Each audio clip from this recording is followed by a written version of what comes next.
Welcome to iWizard. Nikki here. This episode of Origins of the Modern Vampire is on Bram Stoker's Dracula. And Dracula was the culmination of over 100 years of literary vampires and centuries of folklore. Some of these I included in episodes 1 and 2 of Origins of the Modern Vampire.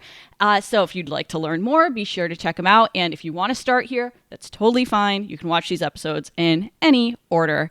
And one thing I find so fascinating about this work is that Bram Stoker did spend several years researching, drafting, and rewriting Dracula. And the working title of Dracula was The Undead. So just imagine if this book were called The Undead instead of Dracula. Would it be as popular today as it is? Maybe. And I'm going to dig into Stoker's sources of inspiration and just what it is that makes Dracula so legendary. Also, please like this video and subscribe to iWizard for more fantasy, sci-fi, and horror content. Stay tuned.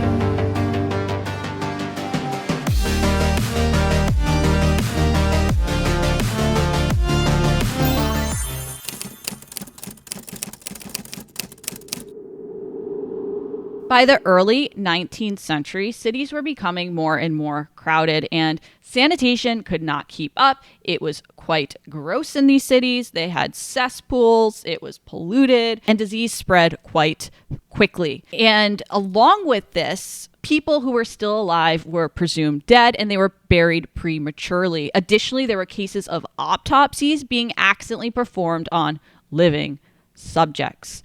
There was even evidence of some who'd been pronounced dead awakening in their tomb and gnawing their own arms for sustenance. So it was getting so bad that New York had to pass an ordinance in 1829 that required the dead to be stored in their coffins above ground for 8 days prior to burial, with tiny alarm bells attached to their hands and feet. And this rather morbidly makes me think of the Grateful Dead's Scarlet, Begonias. Nothing to do with this, but that's just what plays in my head for some reason. And so these bells, during this time, like that 8-day waiting period, they noticed that those bells would ring at a rate of 1 in 200. That is a 0.5% premature burial rate, which is not insignificant. And Bram Stoker's mother, Charlotte, was no stranger to this phenomenon since she grew up in Sligo in Ireland during the cholera outbreak of 1832. And Charlotte recorded her accounts in a letter to Bram. She wrote, "One action I vividly remember. A poor traveler was taken ill on the roadside some miles from town. And how did those Samaritans tend him? They dug a pit and with long poles pushed him living into it and covered him up quick alive." Okay, so people were so afraid of disease and getting sick that if someone fell ill, they would even on purpose bury them alive, supposedly. And she went on to write, "In many houses lay one, nay, 2 or 3 dead. One house would be attacked and the next spared. There was no telling who would go next. And when one said goodbye to a friend, he said it as if forever." And she also called it the kiss of cholera, which parallels, right, the kiss of the vampire. And so vampirism, of course, is usually associated with contagion. And some of those that it has been associated with in the past were rabies and consumption. So now we're adding cholera to the mix. And cholera was not romanticized like consumption was. Remember that consumption was this slow wasting disease, okay, where someone would just like get really thin and be flushed with fever. But with cholera was super deadly. You could die within 12 hours from it, and its symptoms were less attractive because they included diarrhea, dehydration, and seizures. And Charlotte also recounted The habit was when a new batch arrived at the hospital and there were not enough beds, they would take those who were, I love this, stupefied from opium and nearest death. First, they would remove them to make room for the new arrivals. So some of those who are actually just stupefied would in fact be buried alive. And in this one instance, a man brought his wife to the hospital and she was in such great pain, like around her stomach, that he tied a handkerchief around her waist. And fortunately, it was a red handkerchief. And when he went back to pick her up from the hospital, they're like, oh no, she's passed. She's in the dead house. So he went into the dead house where there's just like a stack of bodies. And fortunately, he saw the red handkerchief and he found his wife and she was still alive. And so he carried her home and she recovered and lived for many years. And in another similar account from Charlotte, this really tall former soldier known as Long Sergeant Callan was pronounced dead from cholera. And he was too tall for the standard coffin. So the men burying him decided to break his legs to make him fit in the coffin. He awoke upon the first blow and went on to recover just fine. And this clearly had an impact on Bram's mother and then on Bram. Later, when Stoker was interviewed after the publication of Dracula, he was asked whether there was a historical basis for the vampire legend. And he responded, "It rested, I imagine, on some cases such as this. A person may have fallen into a death-like trance and been buried before the time. Afterwards, the body may have been dug up and found alive. From this, a horror seized upon the people, and in their ignorance, they imagined that a vampire was about."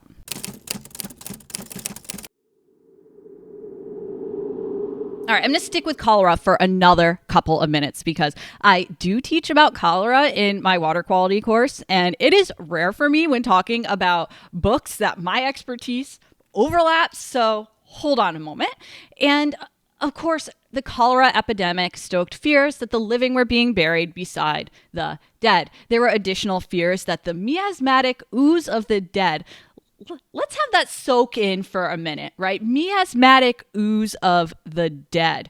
Miasma is bad air, so it's like the stench of the dead threatened health and well-being. So it was intuitive to people that being near dead bodies is not good for public health, though we didn't have the science to support that yet. Like, what is the mechanism? Why? And so with fear comes myths and lore, and so cities became breeding grounds for vampirism, for legends of the vampire. And it wouldn't be until the famous cholera outbreak of 1854 in London that some early progress is made in germ theory by Dr. John Snow. And this was OBGYN John Snow, not Lord Commander of the Night's Watch John Snow. Sorry, guys. And so in collecting his data and analyzing it, John Snow created the first geospatial map. And he observed that the cholera deaths were clustered around the Broad Street well. And he determined that then cholera was caused by unsanitary water. And in this case, that particular well had been contaminated by a dirty diaper. But unfortunately, like many pioneers, it wouldn't be until a couple decades after John Snow's death that germ theory became more widely accepted and the importance of public sanitation was taken more seriously, and the importance of clean drinking water to public health, and that disease can be spread through consuming contaminated water. So we have all these advancements being made in medicine in the mid-19th century. And of course, whenever any advancements are made like that, there's always pushback. There's always fears associated with that. So with fears comes more vampire legends. And let me just remind you that fever is often accompanied by delirium, clammy skin, and rosy complexion. So similar to the symptoms of vampire prey. And so one bit of progress that was made by the mid-19th century is that fever was determined to be inflammatory. And now let's take a step back from that. And the way that we treated inflammation at that time was still by bloodletting, primarily by leeches. And linking back to vampires, of course, vampires are functionally leeches. So additionally, there were these fears attributed to doctors, like they were monsters, like messing with the body like that, and their research and all that. And so vampires were often depicted as hanging over their victims like bedside physicians. So poor sanitation in the 19th century was, of course, a big problem. And so while population was on the rise, public health was declining, and it got so bad in England, it got to the point where there were more dead folks than the cemeteries could hold. And so as a solution to this, cremation became legal in England in 1885. And cremation is also a method of vampire slaying because vampires are, of course, super combustible.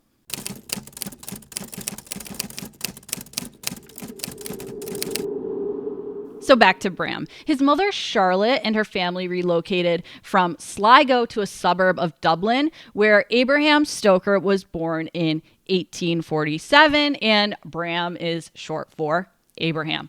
Stoker was very ill as a child, and he suffered from some unknown disease that kept him bedridden until age 7. And he claimed that this nourished his thoughtful and introspective tendencies. He did go on to fully recover, so much so that he played rugby and was a star athlete at Trinity College.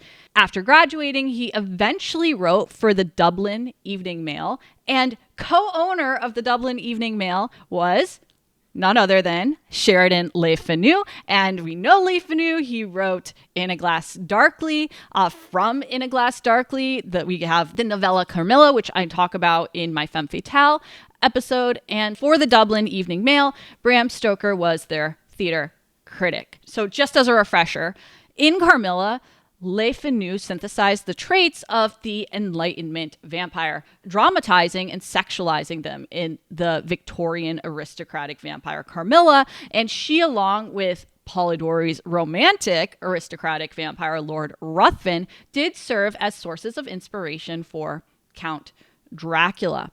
And so Bram Stoker, in December 1876, he gave a favorable review of Henry Irving's Hamlet. And so Irving invited Stoker to dinner and they became friends. Irving took on the role of Stoker's mentor and invited him to work as his assistant and business manager at the Lyceum Theatre. And the Lyceum Theatre is where Thomas Cook played Lord Ruthven and Frankenstein's creature 50 years earlier on that stage. In 1878, Bram Stoker married Florence Balcombe. And fun fact, Florence Balcombe, her former suitor had been Oscar Wilde, and she turned down his marriage proposal.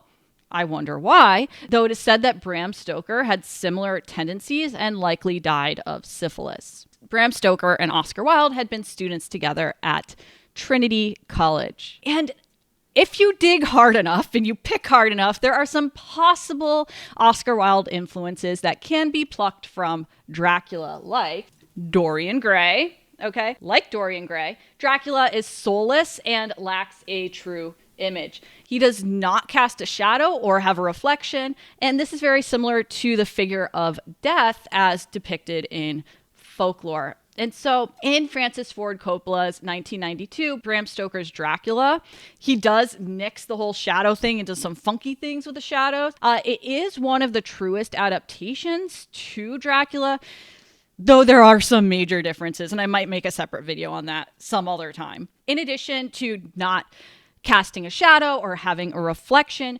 Dracula does not leave footprints in dust, and painters cannot paint the vampire's likeness. They always come up looking like someone else in the painting, and if their picture is taken with a camera, they usually show up as a silhouette or a skeleton. So both Dorian Gray and the vampire in general represent an inverted reality of stolen youth. And vampires are very much contrary to nature because the old literally feed on the young, and it is our nature of the older to nurture the younger, right? So it's the absolute reverse with vampires.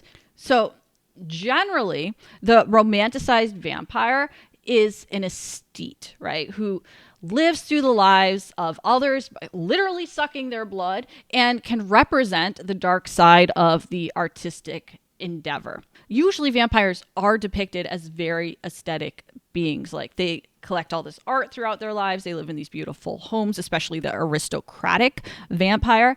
And so they create themselves through the destruction of others. Coincidentally, on May 25th, 1895, this was the day that Henry Irving was knighted. On that same day, Oscar Wilde was convicted of gross indecency. And so he was imprisoned, and this association here might be splitting hairs, but I'm going to do it anyway. When Jonathan Harker is trapped in Castle Dracula, he reflects, "When I found that I was a prisoner, a sort of wild feeling came over me."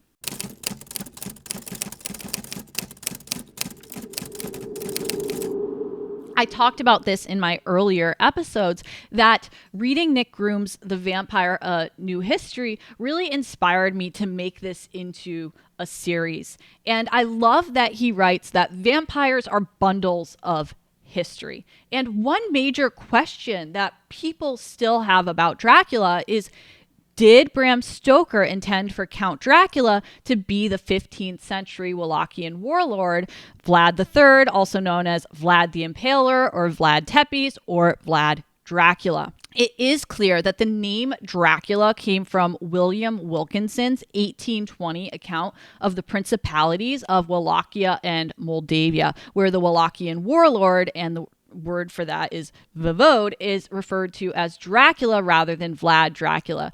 And Dracula means devil in Wallachian, or maybe it means the son of the devil, something like that. And during his periodic reigns, Vlad the Impaler tortured and executed tens of thousands of people. He roasted children and fed them to their mothers. He forced husbands to devour their wives, and he impaled all his victims.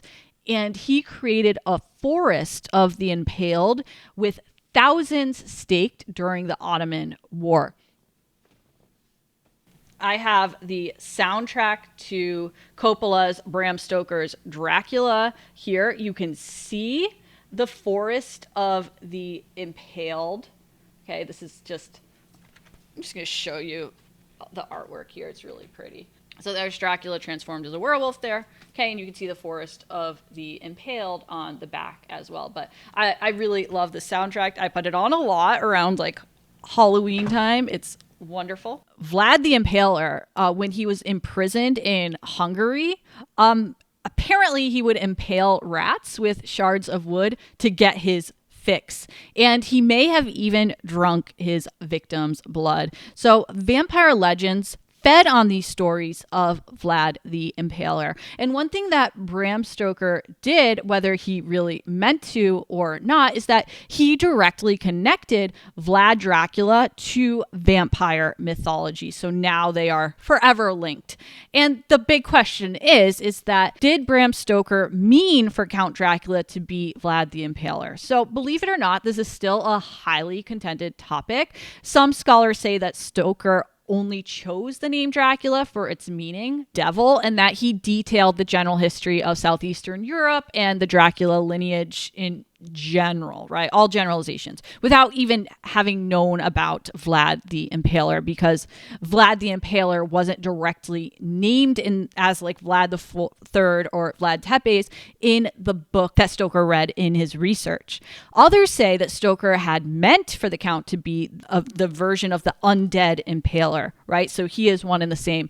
And either Stoker had an imperfect understanding of Vlad the Third's history, and or he fictionalized it. So personally, I think it's more fun to believe that Dracula was meant to be Vlad the Impaler, and this was Coppola's interpretation in his film as well. And back to the book. So Dracula is much longer than you might expect, and it's just chock full of details, right? Historical details, cultural details, vampire details, right? All the details. There's a lot of it in Dracula, and it's kind of easy to get lost in those a little bit. And some of them are kind of repetitive, as I think Stoker himself got lost in it a little bit. In the beginning of the book, when Count Dracula meets Jonathan Harker early on, the Count tells his family history to Harker. And he says, "When was redeemed that great shame of my nation, the shave of Cassova, when the flags of the Wallach and the Magyar went down beneath the crescent? Who was it but one of my own race, who as Vivode crossed the Danube and beat the Turk on his own ground? This was a Dracula indeed. Woe was it that his own unworthy brother, when he had fallen, sold his people to the Turk and brought the shame of slavery on them. Was it not this Dracula? Indeed. Who inspired the other of his race, who in later age again and again brought his forces over the great river into Turkey land? Who, when he was beaten back, came again and again and again, though he had to come alone from the bloody field where his troops were being slaughtered, since he knew that he alone could ultimately triumph. They said that he thought only of himself. Bah, what good are peasants without a leader? Where ends the war without a brain and heart to conduct it?" And at this point, the Count was pretending to be mortal. So he referred to his ancestor Vivode Dracula rather than saying that he did all this himself. And much later in the book, Van Helsing, the vampire hunter, pieces together that Vivode Dracula and Count Dracula were one and the same, that the warlord was not the ancestor, that he was the Count himself. And he says, "I have asked my friend Arminius of Budapest University to make his record, and from all the means that are, he tell me of what he has been. He must indeed have been that Vivode Dracula who won his name against the Turk over the great river on the very frontier of Turkey land.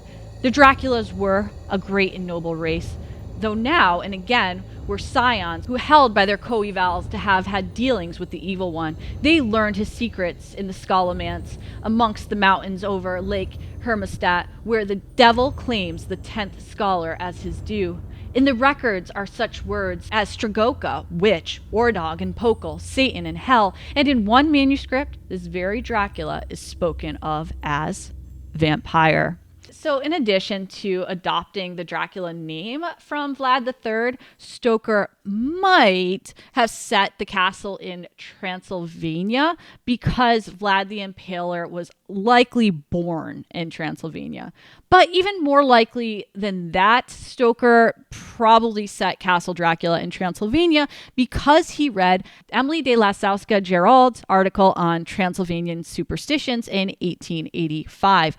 And from this article, he also extracted the term Nosferatu and the ability of vampires to cause drought. So vampires, the folklore originated in the rural countrysides, the eerie lands largely of Eastern Europe. And Russian peasants also believed that vampires had elemental qualities, such as being able to bring on drought, storms, crop failures, livestock plagues, and various diseases. And in 1709, there was a plague outbreak in Transylvania attributed to the devil contaminating the populace. So you can see how all of this is coming together and how Bram Stoker does a really excellent job synthesizing it all in one place in Dracula. So during that plague outbreak in Transylvania, those buried who were suspected of rising from the dead and spreading the infection, because of course that's how the infection spreads from vampires rising, right? So they were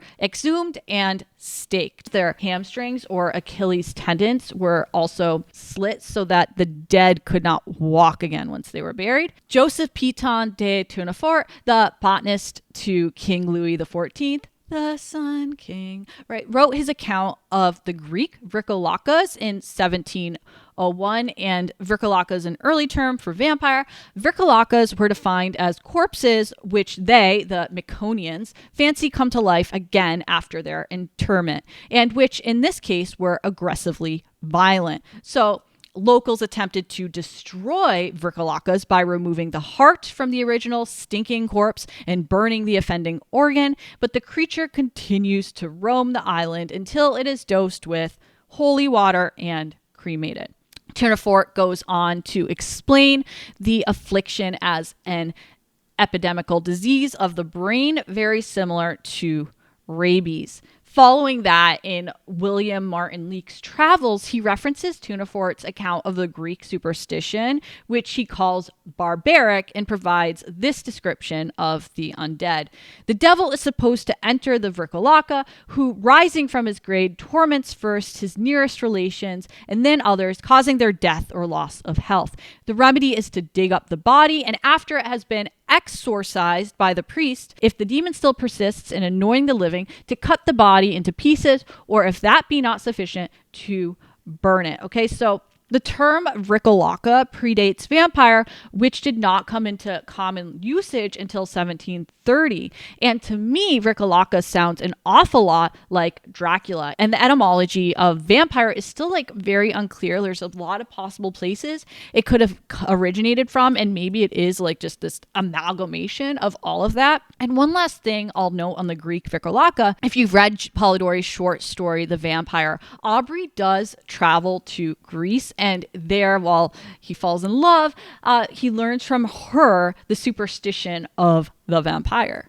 So very much steeped in that really like old world folklore. While we're on the topic of travels, there are these really great detailed travel scenes throughout Dracula. It's a huge part of the story. It's a huge part of Stoker's research, especially since he had never visited Eastern Europe. And he does a really great job of showing the eeriness of the land and like that ancient superstition and lore, and kind of that there could still be magic and fairies and such in these lands. Okay, so he does a very good job conveying that and setting that feel right at the outset. So in his research, Bram Stoker read travel guides and texts on the Magyar language of Hungary. He read about the racial history of the Goths and the Huns, Transylvanian politics, geography and landscape descriptions, folk beliefs and demonology, and observations on local clothing, food, and social customs. And one place Bram Stoker did visit that serves as a setting in Dracula was Whitby, and he visited Whitby in 1890, which inspired the setting for Lucy and Mina's seaside retreat, where the ship the Demeter washes up and Dracula arrives in England. So during his visit to Whitby, Bram Stoker read and took notes on Wilkinson's 1820 account of the principalities of Wallachia and Moldavia, and in Stoker's notes, he included Wilkinson's footnote that Dracula means devil in Wallachian.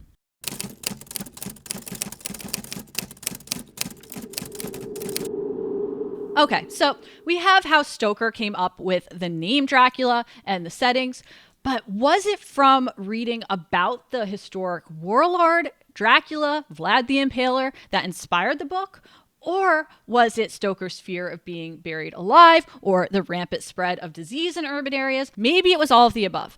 But I believe there was a particular spark of inspiration for the manuscript, and that was Jack the Ripper.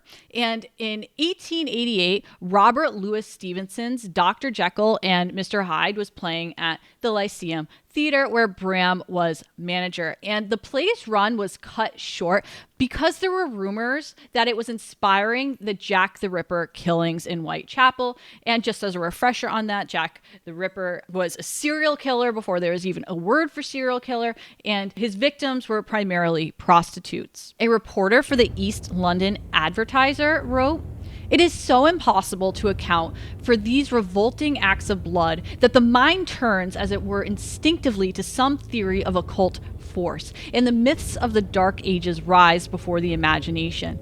Ghouls, vampires, bloodsuckers, and all the ghastly array of fables have been accumulated throughout the course of centuries, take form, and seize hold of the excited fancy." Stoker himself had confirmed that aspects of the count were based on Jack the Ripper, and that Dracula was meant to be a Lombrosian-style criminal who could be outwitted by deduction. And we do see this later in the novel. And in his foreword to The Vampire: A New History, Nick Groom writes that Dracula is so profoundly informed by the myriad deliberations of its time on vampires, blood, science, technology, and literature that all the paths of the undead lead to Dracula just as they lead away from it. And that is so true. We see this clear divide between 18th and 19th century romantic and Victorian vampires compared to the modern vampire, the contemporary vampire, the 21st century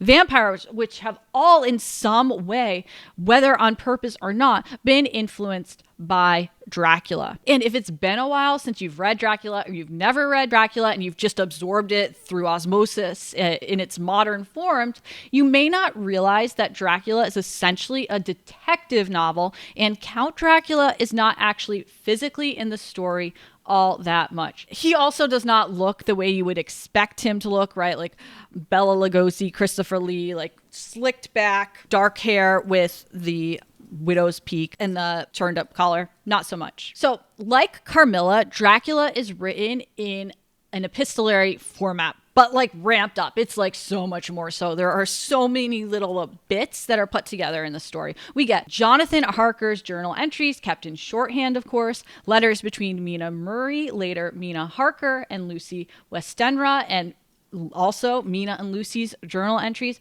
Dr. Jack Seward's voice recordings kept in phonograph.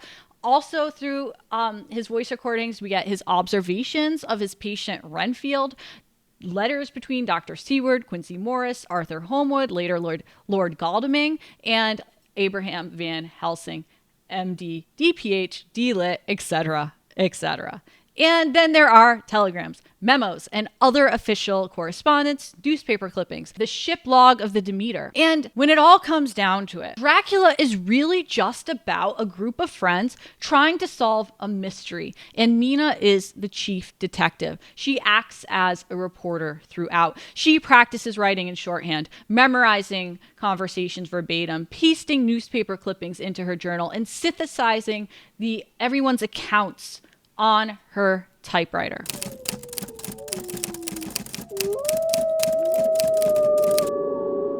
There are seriously so many rabbit holes you can go down when analyzing Dracula. I'll just dip down a few. So let's start at the very beginning. Jonathan Harker is a young lawyer, and he's traveling from London to Transylvania to help Count Dracula procure property in London. En route, we get his observations on the eerie Eastern European landscape, the mysterious culture and their superstitions, and then he also reflects a little on the politics and history of the region. Usually there's a dog howling nearby at nighttime, and Jonathan has trouble sleeping. On his last leg of the journey to the castle, he's surrounded by wolves. All at once, the wolves began to howl as though the moonlight had some peculiar effect on them. The horses jumped about and reared and looked helplessly round with eyes that rolled in a way painful to see. But the living ring of terror encompassed them on every side, and they had perforce to remain within it. I called the coachman to come, for it seemed to me that our only chance was to try to break through the ring and to aid his approach. I shouted and beat the side of the caleche, hoping by the noise to scare the wolves from that side, so as to give him a chance of reaching the trap. How he came there, I know not, but I heard his voice raised in a tone of imperious command, and looking towards the sound, saw him stand in the roadway. As he swept his long arms, as though brushing aside some impalpable obstacle, the wolves fell back and back further still. Just then, a heavy cloud passed across the face of the moon, so that we were again in darkness. And then when he arrives at the castle, Harker is greeted by the Count at the front door and strongly suspects that the coachman and Dracula are one and the same. And we know that one of Dracula's abilities is that he can command wolves. And it's important to note that Dracula is not the typical aristocratic vampire. He's no dandy. He doesn't flit about society and frequent parties. He's of old nobility, and he's more a power broker buying up properties, though we'll see that his properties are drab and shabby. And he's also an old man. I have the Folio Society edition of Dracula, and the artwork by Angela Barrett is just so gorgeous. Okay, you can see the Count there. Okay, not quite, I think, what you'd imagine if you hadn't read the book in some time. So once again, Dracula is an old man. Harker describes Dracula. His face was strong, a very strong aquiline, with high bridge of the thin nose and peculiarly arched nostrils, with loft dome forehead and hair growing scantily around the temples, but profusely elsewhere. His eyebrows were very massive, almost meeting over the nose, and with bushy hair that seemed to curl in its own profusion. The mouth, so far as I could see it under the heavy mustache, was fixed and rather cruel looking, with peculiarly sharp white teeth. These protruded over the lips, whose remarkable ruddiness showed astonishing vitality in a man of his years. For the rest, his ears were pale, and at the tops extremely pointed. The chin was broad and strong, and the cheeks firm though thin. The general effect was one of extraordinary pallor. Hitherto, I had noticed the backs of his hands as they lay on his knees in the firelight, and they had seemed rather white and fine, but seeing them now close to me, I could not but notice that they were rather coarse, broad with squat fingers. Strange to say, there were hairs in the center of the palm. The nails were long and fine and cut to a sharp point. As the Count leaned over me and his hands touched me, I could not repress a shudder. It may have been that his breath was rank, but a horrible feeling of nausea came over me, which, do what I would, I could not conceal. So this first part of the story is when we see Dracula the most, and it's super creepy. Harker never sees the Count eat. There are no mirrors. Most doors are either locked or so heavy that Jonathan cannot open them, and he finds that he's a prisoner in Castle Dracula. On a few occasions, he witnesses the Count exit the castle in a really eccentric and inhuman fashion. I saw the whole man slowly emerge from the window and begin to crawl down the castle wall over that dreadful abyss, face down, with his cloak spreading out around him like great wings. Utterly terrifying. Eventually, Jonathan finds a newly unlocked door and explores the castle, and he finds himself in a chamber, not so alone. So yeah, this is a very famous scene. You know which one it is. Right there.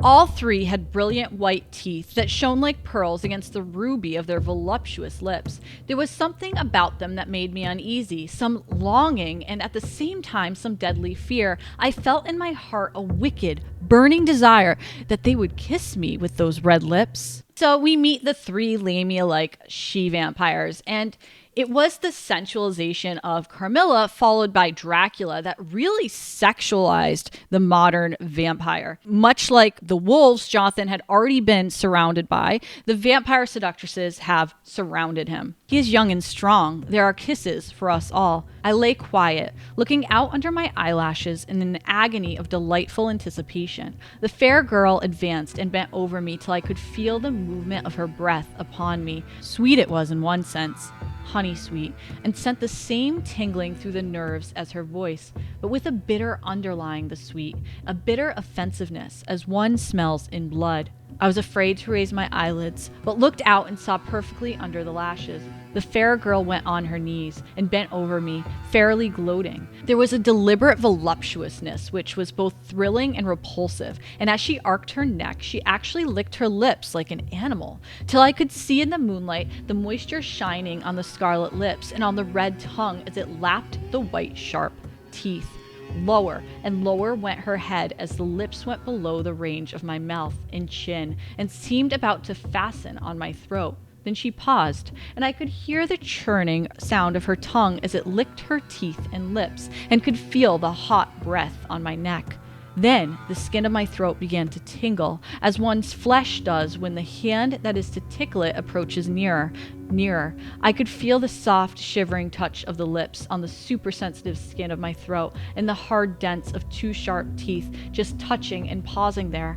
I closed my eyes in a languorous ecstasy and waited with beating heart. This whole scene is very, very similar to what we get in Carmilla, and that feeling of like both being thrilled by the vampire and repulsed by the vampire. So Laura from Carmilla shares this sentiment that Jonathan Harker has as well. The climax of Jonathan Harker's journal entries in Castle Dracula is truly exciting. He eventually ends up in a feverish delirium, very much like Aubrey after his later encounters with Lord Ruthven in The Vampire. And Count Dracula, as the story goes on, he grows younger, especially after he feasts upon the crew of the Demeter when it's en route to Whitby, England. At the same time, Harker grows prematurely old as the story progresses. His hair ends up graying completely. And also the Count dresses in Harker's clothing, including his unfashionable hat, hinting, again, that Dracula is no Lord Ruthven. He's not quite the same as that aristocratic vampire that we've seen in earlier literature. He's something else entirely.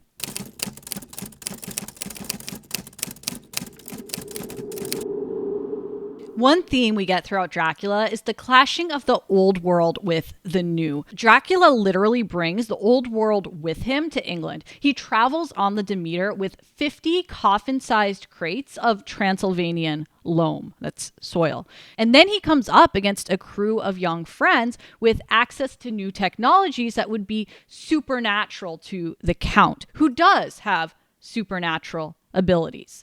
Dracula comes up against medical advances, portable typewriters, newspapers, railway timetables, telegrams, phonographs, Kodak cameras, Winchester rifles, and he also comes up against the new woman. And the new woman, okay, this is a new phenomenon at this time, new movement.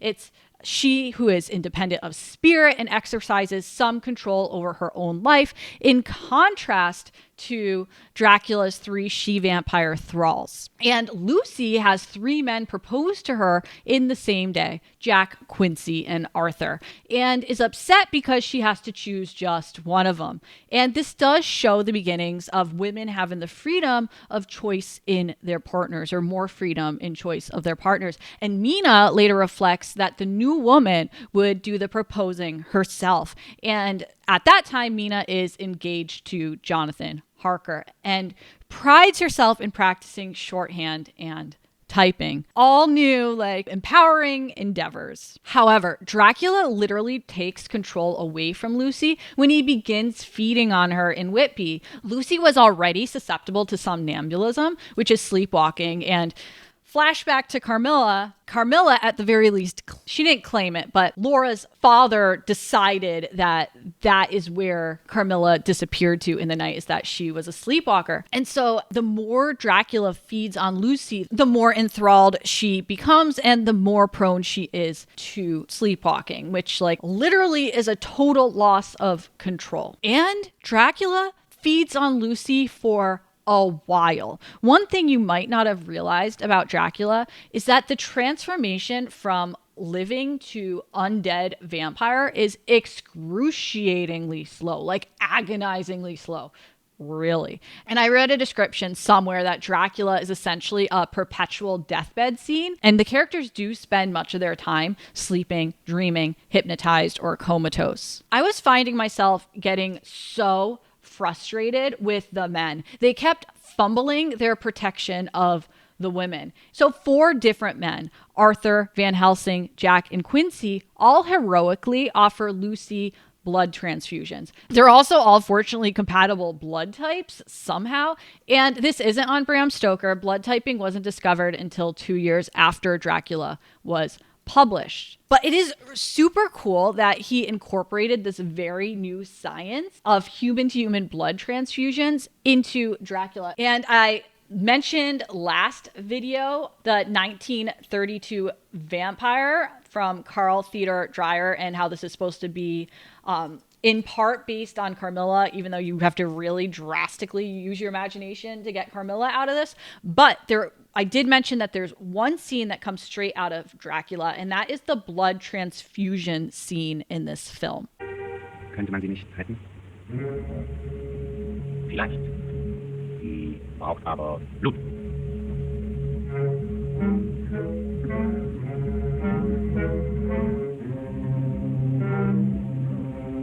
muss Menschenblut sein. Wollen Sie Ihr Blut dazu hergeben? Ich werde Sie zur Ader lassen. Ultimately, Lucy has the blood of 5 men, Dracula included, flowing through her. Anyway, these 4 heroes, they step up to offer their blood and then freaking fail at watching over Lucy at night. Like, utterly in complete incompetence. I wanted to shout at them. I wanted to be like, oh, just stay up, get in her room. Just make sure someone is there. And it was super, super frustrating slowly watching Lucy become a vampire. And then once she did, she wasn't herself anymore. She lost her soul. She lost her innocence. And you could see this. Her face was shown in a clear burst of moonlight. Never did I see such baffled malice on a face, and never, I trust, shall ever be seen again by mortal eyes. The beautiful color became livid. The eyes seemed to throw out sparks of hellfire. The brows were wrinkled as though the folds of the flesh were the coils of Medusa's snakes, and the lovely blood-stained mouth grew to an open square, as in the passion masks of the Greeks and Japanese. If ever a face meant death, if looks could kill, we saw it at that moment. And I just love the wrinkled brow here, which is referenced by Charlotte Bronte in Jane Eyre, comes back with some of our contemporary vampires. So we see the wrinkled brow in Lost Boys. We see it in the transformation of the putting on their vamp faces in Buffy. And while you might expect that Van Helsing would be the hero of the novel because he's like the vampire slayer, I want to push back on that and say that really Mina is the true hero and brains of the story. And this is what bugs me most about the Coppola film. And in that film, she's really just Dracula's love interest, which is so not the case in the novel. In the novel, she is his nemesis. And I know the allure to doing that, but like, I really like that she was the brains of the operation in the book, even though there is this deep connection between Dracula and Mina because he does feed on her and exchange blood with her. And this is actually one of the most erotic scenes in the whole book. And keep in mind, Mina is married to Jonathan at this point. With his left hand, he held both Mrs. Harker's hands, keeping them away with her arms at full tension. His right hand gripped her by the back of the neck, forcing her face down on his bosom. Her white nightdress was smeared with blood, and a thin stream trickled down the man's bare chest, which was shown by his torn open dress. The attitude of the two had a terrible resemblance to a child forcing a kitten's nose into a saucer of milk to compel it to drink. And the blood on the white nightdress is also straight out of Carmilla. And really the aspect of the story that I loved most is when the crew starts to piece together all the unusual happenings and their connections to Dracula. They stay up late comparing notes and hatching plans. Mina worked the hardest compiling the materials and typing what would eventually become the novel Dracula. So like the whole thing is super meta, and I found this so satisfying. I love those like kind of passionate research scenes. Well, I guess I'm a scientist, so I'm prone to that. But it also bugs me that Van Helsing says that Mina has a man's brain, a brain that a man should have were he much gifted, and a woman's heart. And I know this was meant to be a compliment, but it's a backhanded one. Just say she's intelligent. Also, the men use the latter part of Van Helsing's statement that she has the sensitivity of a woman's heart. They use that as justification for keeping Mina in the dark on all that's going on for far too long.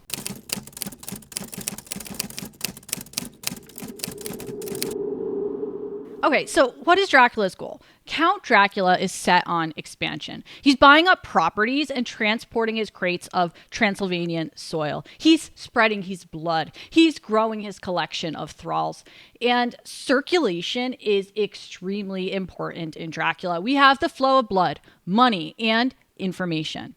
With more modern communication, the efficiency with which information flows in the novel, along with the improved travel times, end up being Dracula's downfall. And thankfully, Mina has the train schedules memorized. The route that the crew ends up taking later on in pursuit of Dracula, like there are like whole theses written like trying to figure out exactly what that route was, looking at the different clues in the text and old maps and so forth. And you could see one of those right here.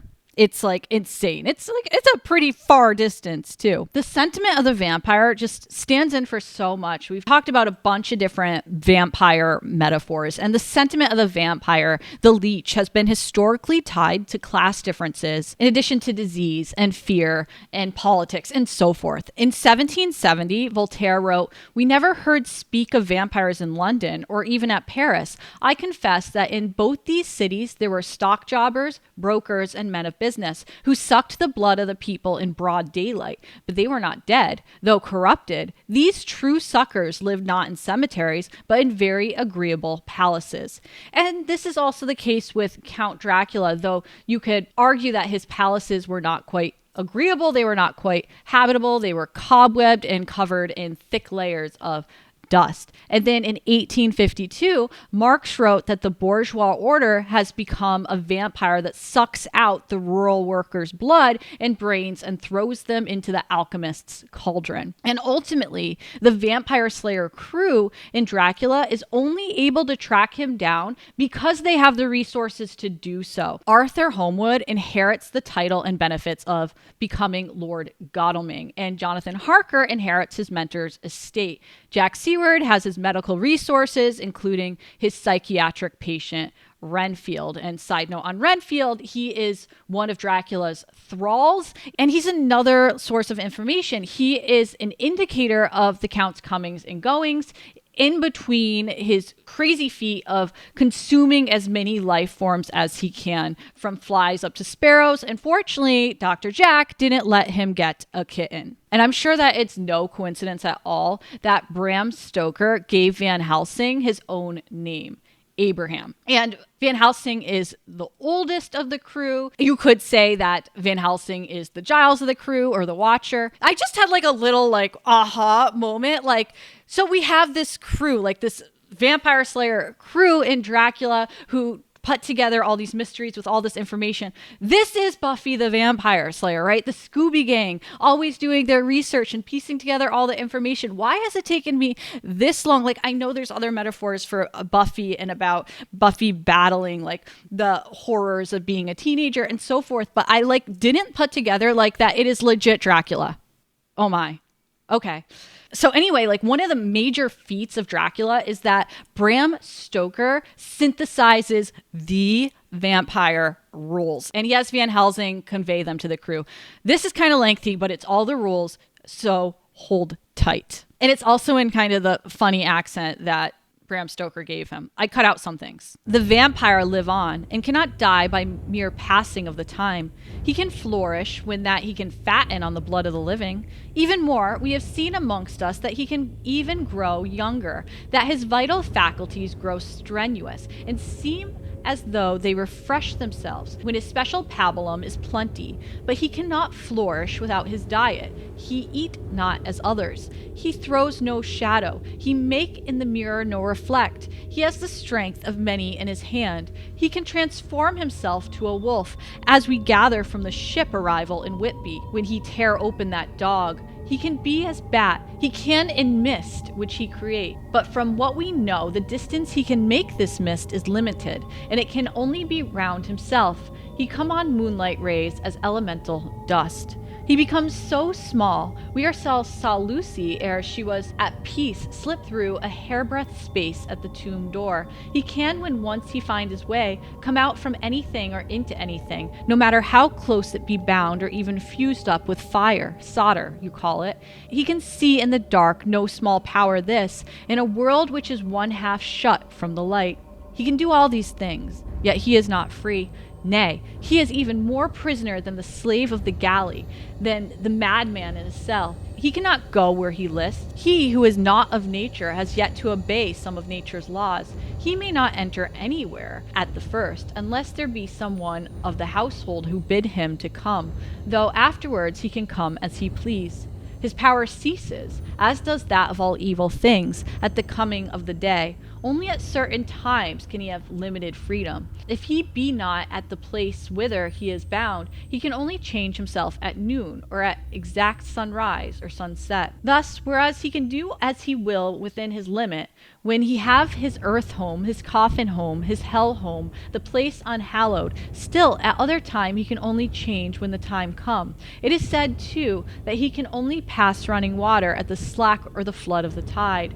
Then there are things which so afflict him that he has no power, as the garlic that we know of, and as for things sacred as this symbol, my crucifix. There are others too. The branch of wild rose on his coffin keep him that he move not from it. A sacred bullet fired into the coffin kill him so that he be true dead. And as for the stake through him, we know already of its piece, or the cut off head that giveth rest. So there are a couple vampire weapons that we know of not listed here that we've already talked about, right? Holy water, and also fire, cremation. We also know that Dracula, to some extent, can command the weather and all the meaner things, the rat and the owl and the bat, the moth and the fox and the wolf. And I'd like to focus a moment on Dracula being able to transform into and command bats. And this comes from the mid-18th century classification of vampire bat. So Carl Linnaeus, who studied them, wrote, "The bat is so dexterous a bleeder as to insinuate its aculeated tongue into a vein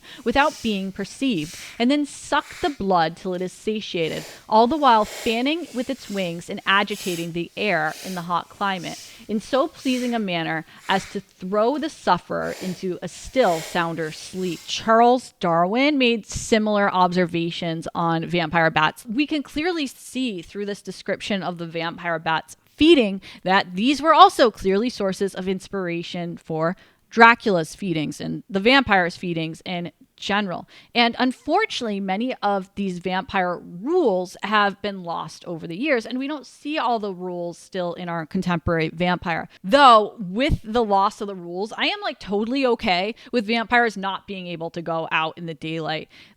The sparkly vampires of Twilight in the daylight, no. But anyway, because I'm just so used to vampires not being able to go out during the day, that when Dracula does go out into the late afternoon sun, which he is able to do, he's wandering around Piccadilly Circus in his funny hat. And it was just so strange to me at this point that I was just like, oh, that's so bizarre.